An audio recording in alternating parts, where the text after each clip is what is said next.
ती 7 मे बुधवारची मध्यरात्र. भारत पाक सीमेवर भारतीय सैनिकांच्या मोठ्या हालचाली घडत होत्या. घड्याळाच्या काट्याची टकटक सुरू होती. सैनिक डोळ्यात तेल घालून सज्ज होते. भारताचे शूरवीर जवान पाकिस्तानच्या दिशेने आपले क्षेपणास्त्र लावून वाट पाहत होते ते वरिष्ठांच्या एका आदेशाची. रात्रीचे 1:05 घड्याळाचा काटा आला आणि आदेश आला, अटॅक! आणि भारतीय सैनिकांनी पाकिस्तानवर क्षेपणास्त्र डागण्यास सुरुवात केली. भारतातील 140 कोटी जनता गाढ झोपेत होती. मात्र पाकिस्तानमध्ये सर्वत्र हाहाकार उडाला. पाकिस्तानमध्ये गाढ झोपेतील लोक खडबडून जागे होऊन आपला जीव वाचवण्यासाठी धडपडत होते. भारतीय शूरवीरांनी ऑपरेशन सिंदूरच्या माध्यमातून पहलगाम हल्ल्याचा बदला घेण्याच्या कारवाईला सुरुवात केली. भारतीय सेना शत्रू राष्ट्रावर आक्रमण करून आपले शौर्य सिद्ध करीत होती. प्रत्येक भारतीय आपल्या सैन्यावर गर्व करीत होता. आणि याच काळात भारतातीलच काही मंडळी पाकिस्तानला मदत करत होते. त्यातीलच एक होती ज्योती मल्होत्रा. योजनाबद्धरित्या पाकिस्तानला भारतातील हालचालींची माहिती देत होती. होय, हे खरे आहे. तेही फक्त काही पैशासाठी. भारताशी गद्दारी करत होती. नोटांच्या बंडलापुढे तिचे देशप्रेम फिके पडले होते. मात्र ज्योतीला तिच्या कारनाम्याबद्दल ना खंत ना खेद होता. प्रत्येक भारतीयाची मान शरमेने खाली झुकेल असे कृत्य करणाऱ्या पाकिस्तानसाठी भारतात हेरगिरी करणाऱ्या ज्योती मल्होत्राबद्दल आज आम्ही तुम्हाला A to Z माहिती देणार आहोत. विनंती आहे, हा व्हिडिओ पूर्ण पहा आणि खरा दर्पण या यूट्यूब चॅनलला सबस्क्राईब करा. ही कहाणी आहे हरियाणा राज्यातील हिसार जिल्ह्यातील रहिवासी असलेली 33 वर्षीय ज्योती मल्होत्राची. सामान्य घरातील मुलगी आहे.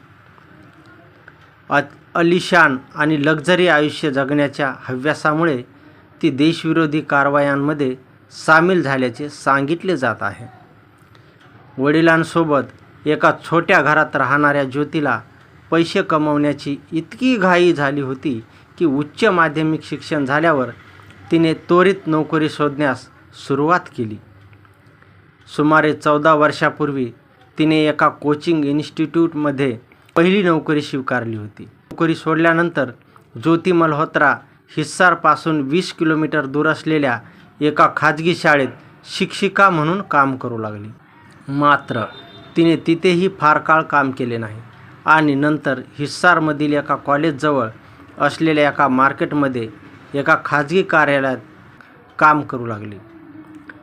सतत नवीन नोकऱ्या शोधणे आणि जुन्या सोडणे यातच तिचं आयुष्य पुढे सरकत गेलं.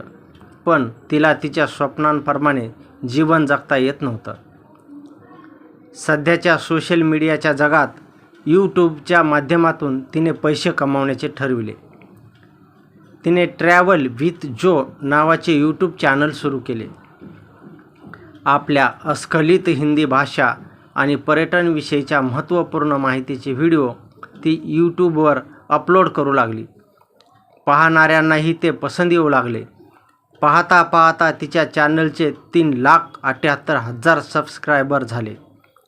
एक व्हिडिओला लाखोंचे व्ह्यू येऊ लागले. ती लोकप्रियतेच्या शिखरावर पोहोचली. इंस्टाग्राम, फेसबुकवरही तिचे लाखो फॉलोअर्स झाले. प्रसिद्धीसोबत पैसाही मिळू लागला. पण म्हणतात ना, पैसा कितीही कमावला तरीही इच्छा वाढतच जाते आणि ज्योतीसोबत तेच झाले. ज्योती मनाली, मसुरी, जैसलमेर, जयपूर आणि काश्मीर अशा प्रसिद्ध पर्यटन स्थळावर फिरली. ज्योतीचे चॅनल भारतभर नाही तर पाकिस्तानातही पाहिले जाऊ लागले. अतिमहत्त्वाकांक्षा, पैशाचा मोह असलेल्या ज्योतीच्या ओळखी वाढू लागल्या. अशातच तिची ओळख झाली हरियाणातील गुरुद्वारा व्यवस्थापन समितीचे सदस्य हरकिरण सिंग यांच्याशी.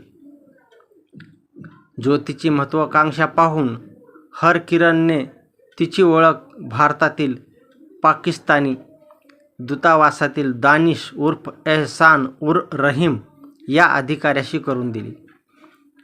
ज्योती त्याच्या संपर्कात राहू लागली. याच काळात हरकिरणने ज्योतीला एका जथ्थ्यासोबत पाकिस्तानला पाठवले आणि तेथून सुरू झाला ज्योतीचा पाकिस्तानसाठी गुप्तहेर म्हणून काम करण्याचा खरा खेळ. पाकिस्तानी दूतावासातील अधिकाऱ्यांच्या पार्टीत तिने हजेरी लावली. पार्टीमध्ये ज्योतीची भेट पाकिस्तानातील इतर ब्लॉगर महत्त्वाच्या मंडळीसोबत होत. त्यांच्याशी ती चर्चा करत. ज्योतीला पाककडून मिळालेले टास्क ती अतिशय चांगलेरित्या यूट्यूबवर बनवून भारतीय तपास संस्थांना चकमा देऊन करू लागली. ज्योतीला पैशाच्या बदल्यात भारतातील गुप्त माहिती देण्याच्या बदल्यात पाकिस्तानकडून टास्क देण्यात येत असे. ज्योती पर्यटनाशी संबंधित चॅनल चालवित असल्याने कोणाला तिच्यावर संशयही येत नव्हता. ज्योतीचा संपूर्ण खर्च पाकिस्तान उचलत होता. भारतात राहून पाकिस्तानची सकारात्मक प्रतिमा तयार करण्याचे टास्क ज्योतीला देण्यात आले आणि पाहता पाहता ज्योतीने ते सहजरित्या पूर्ण केले. पाकिस्तानचा ज्योतीवर विश्वास बसला. ज्योती व्हॉट्सअप, टेलिग्राम, स्नॅपचॅट यासारख्या सोशल मीडियाच्या माध्यमातून ती पाकिस्तानी अधिकाऱ्यांशी संपर्कात राहू लागली. पाकिस्तानी अधिकारी जी माहिती मागतील ती माहिती ज्योती देत असे. ज्योतीने पाकिस्तानात ISIमध्ये आपले वजन वाढवले. पाकिस्तानातील VIP सोबत तिची उठबस वाढली. पाकिस्तानचे माजी पंतप्रधान नवाज शरीफ याची मुलगी मरियम नवाज हिच्याशी तिची मैत्री झाली.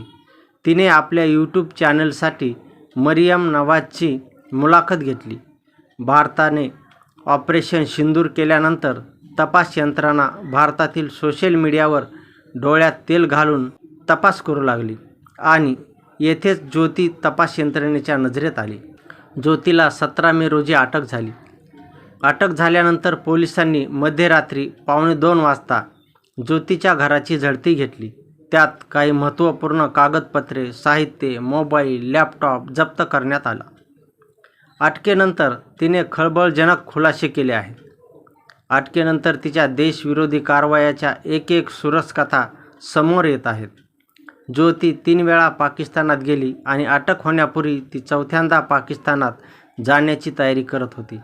पहलगाम हल्ल्यापूर्वी ज्योती तेथे जाऊन आली आहे.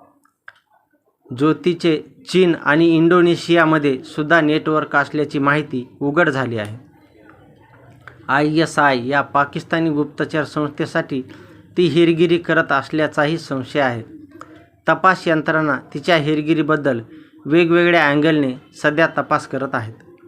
तिने भारतातील माहिती पाकिस्तानला पुरवली. मिलिटरी इंटेलिजन्स IB आणि NIA संस्थांकडून तिची सध्या कसून तपासणी सुरू आहे. ज्योतीने अटक होण्यापूर्वी आपल्या मोबाईल, लॅपटॉप आणि कम्प्युटरचा डेटा डिलीट केला असून तो परत मिळविण्यासाठी तपास संस्थांकडून प्रयत्न सुरू आहेत.